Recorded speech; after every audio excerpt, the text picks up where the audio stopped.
இத உன்கிட்ட சொல்லணும்னு தான் இருந்தேன். ஆனா என்னால எப்போ எப்போ சொல்லிருப்பேன் ரதி? இத்தனை மாசமா நான் எத்தனை வாட்டி தெரியுமா சார் கேட்டிருப்பேன் என் அப்பா யாருன்னு. என் குழந்தை அங்க ஹாஸ்பிட்டல்ல சாக கிடக்குறா. இப்ப ஒரு போலீஸ் ஸ்டேஷன்ல இருக்காரு. இங்கிருந்து போலான்னு டிசைட் பண்ணிட்டாரு. அதுதான் சொல்லுவீங்கல்ல அவர்தான் என் அப்பான்னு. நான் இங்க வந்த நாள்ல இருந்து என் குழந்தை என் முன்னாடியே இருந்திருக்கு தேவ்.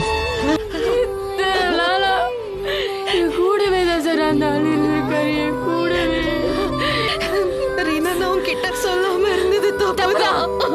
நீங்க பண்ண எல்லாமே தப்புதான். ரீனாக்கும் உனக்கும் உண்மை தெரிஞ்சதுன்னா ரீனாவை நான் எழுந்துருவேணும்னு எனக்கு பயமா இருந்துச்சு. எப்படி எப்படி நம்ம குழந்தைய வளர்க்க பிடிக்காம என்ன ஹோம்ல விட்டதுக்கு உங்க தப்புனால நான் கஷ்டப்பட்டேன். அவளே திரும்ப வந்தாலும் அவளை திரும்ப போன்னு சொல்லுவேன்.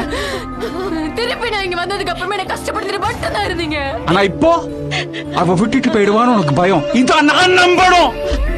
ரதீனா போல்டு, ரதீனா பிரேவ் நீங்க எல்லாருமே சொல்லுவாங்கல்ல. எப்ப பத்தி சொல்றதுல உங்களுக்கு எங்க போச்சு அந்த பிரேவ் போல்டெல்லாம்? சொல்லுங்க சொல்லுங்க. I will make sure that you never see her again. I promise you that. நீங்க யாருமே எனக்கு வேணாம். உங்க மூஞ்சில பார்க்க கூட எனக்கு பிடிக்கல.